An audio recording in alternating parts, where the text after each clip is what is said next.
Alors, sus-épineux, conception. Petit mot de plus. Sus-épineux, conception. Petit mot de plus. Et la manière. Grand rond, gouverneur.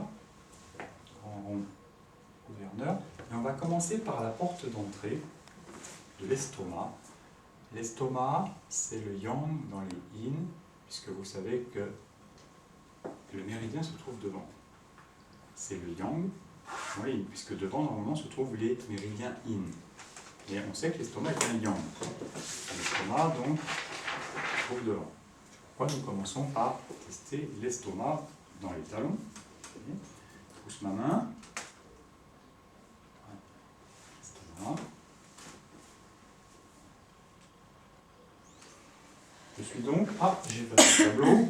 Après estomac, vous avez donc rate, pancréas. Vous avez votre roue, s'il vous plaît. Suivez avec la roue. Serre le coude au corps. Empêche-moi d'écarter le bras. Plus. Rate, pancréas. Ok. Ensuite, vous avez le cœur. Voilà. Pousse ma main vers le bas. Plus, l'autre côté. Cœur. Tiens. Alors là, vous voyez qu'en position couchée, je n'ai pas besoin de soutenir le bras, comme en position debout, parce que le bras est posé. Donc j'ai testé l'énergie du cœur. L'intestin grêle, c'est le quadriceps. Je fais une pression sur la cuisse et sur la jambe. Je pousse ma main. Je fais un petit mot de plus. Ça tient bien. De l'autre côté. Voilà. Okay. Vessie. Alors le tibial antérieur, c'est le gros tendon qui est là, qui monte jusqu'à la face externe de la jambe, qui permet de lever le pied. Vas-y. Là, je soutiens le talon et je tire le pied vers l'avant. Je fais le mot de plus. Certains testent un muscle qui est le péronnier à la place du jambier antérieur. Les péronniers, comme leur nom l'indique, sont des muscles qui vont s'attacher à l'extérieur de la jambe. Et donc le petit orteil cherche à se rapprocher de la tête du péroné. On teste aussi celui-là, ça se fait, vas-y, on met le petit orteil là, et on cherche à l'estoiler, voilà, à ramener le pied en dedans. Maintenant tu tiens, je tire, ça tient. On va faire pareil de l'autre côté. Tiens, tu pousses ma main, tibia l'antérieur, et ici le péroné, le péronnier, tu tiens. Le rein, suivez la roue s'il vous plaît. Je pousse ma main. Alors si vous avez un problème de genou, vous mettrez la main au-dessus du genou. Sinon vous faites une pression. Vous ne restez pas longtemps parce qu'il y a des gens qui ne peuvent même pas lever la jambe. C'est donc le psoas pour le rein. Le maître du cœur, vous le suivez. Dans les 14, pousse ma main ici sans soulever le talon, tu tiens. De l'autre côté. Pousse ma main, tu tiens, le triple réchauffeur. Voilà. Le coude est au corps, empêche-moi d'amener la main sur le ventre. Voilà, là ça ne tient pas. Juste voir, pousse ma main. La main. Quand elle met la main là, le muscle se renforce, n'est-ce pas? C'est qu'on a localisé un circuit qui est le neurolymphatique, et si on masse les points devant et derrière, on va renforcer le muscle. On ne va pas le faire là, mais c'est juste pour info. Vous avez un thermorégulateur qui a besoin d'être équilibré.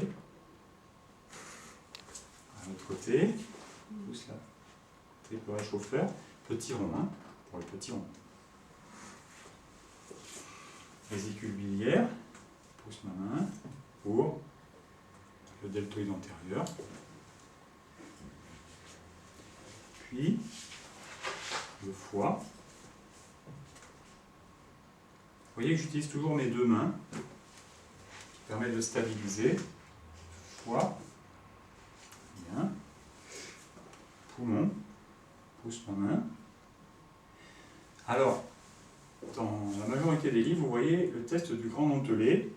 Je stabilise l'omoplate et je dis pousser ma main.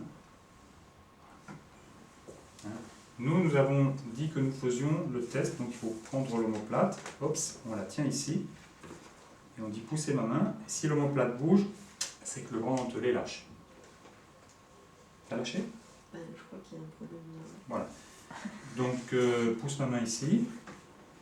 C'est plutôt le grand dentelé qui lâche. Je crois que puisque j'ai ma tête qui sort.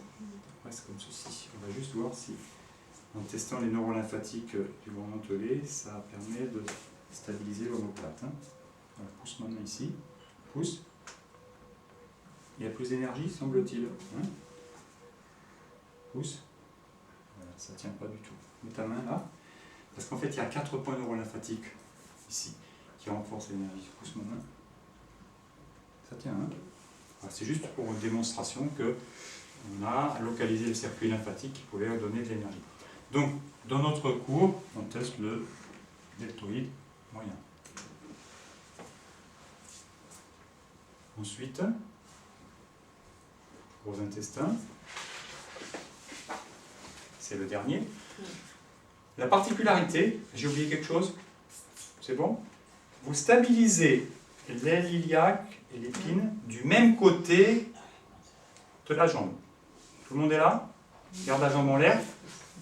Et regardez, je pousse tout doucement. S'il y a un problème de genou, je vais pousser au-dessus du genou. Donc là, voilà. Vous savez que le mouvement du tenseur du fascia lata au gros intestin, c'est ça. Donc je pousse. C'est différent. Donc on fait l'autre côté d'abord. On peut faire les deux côtés. Voilà. Souvenez-vous, pour le psoas, dans le rein, on va tester contre ce mouvement.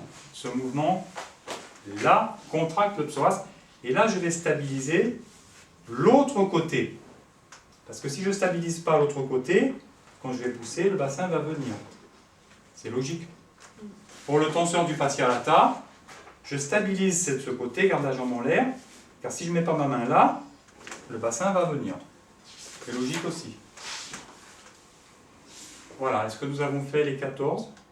Oui. Si je vais ARMC, TR, VD, foie, poumon, gros intestin, estomac, rat de pancréas, VCVG. En fait, on commence par VCVG, conception gouverneur, puis vous faites l'estomac. Voilà, maintenant je vais le faire un peu plus rapidement. Tiens.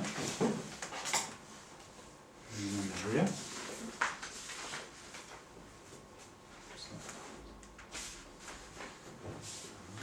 Tiens. Ça au coup de corps. Tiens.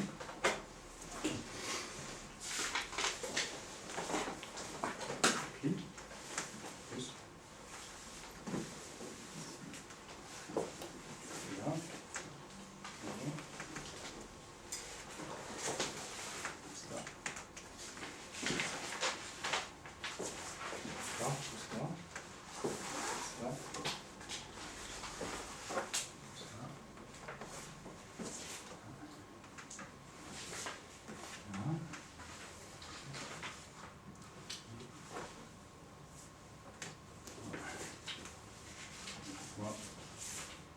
Bon, si on vous dit grand dentelé, vous faites ceci et vous poussez. Bon. Si on vous dit grand dentelé, vous faites ceci et vous poussez. Et gros intestin. Alors, normalement, quand on peut faire la roue rapidement, ça donne une image énergétique de la personne par rapport à son objectif. Je dirais pour terminer que vous, au début de vos études, vous allez apprendre à tester l'énergie des méridiens et des organes à travers ces muscles et à augmenter l'énergie du muscle et du méridien et de l'organe. Vous allez faire une correction, un équilibrage de l'énergie des 14. Plus tard,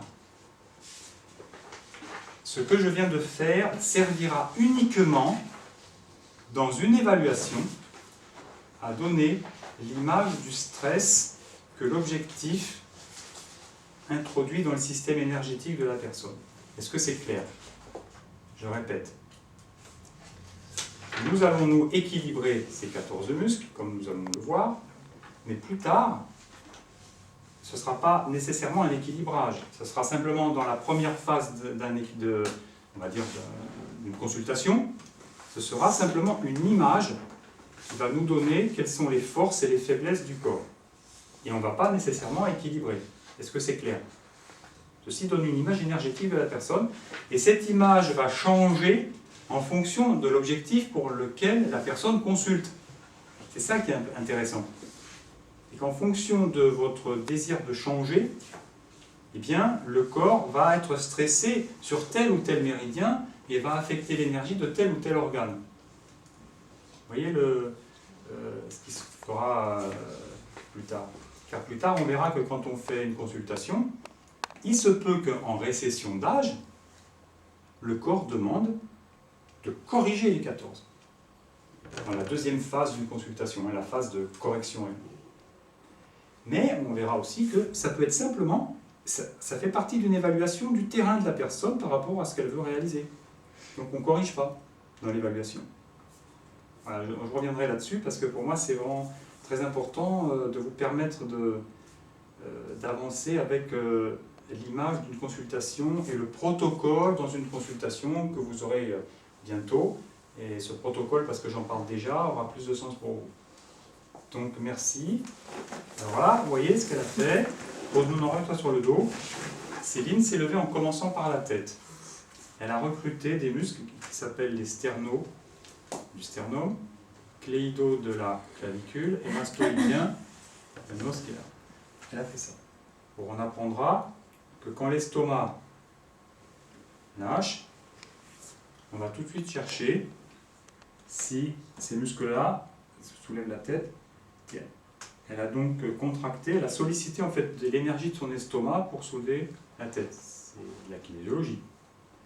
Donc, d'un point de vue plutôt autonomie et libération du mouvement, on va être ergonomique. Pliez vos genoux l'un après l'autre, ne soulevez pas votre tête, tournez le bassin, envoyez votre main sur le côté, laissez tomber vos jambes et faites basculer en soufflant.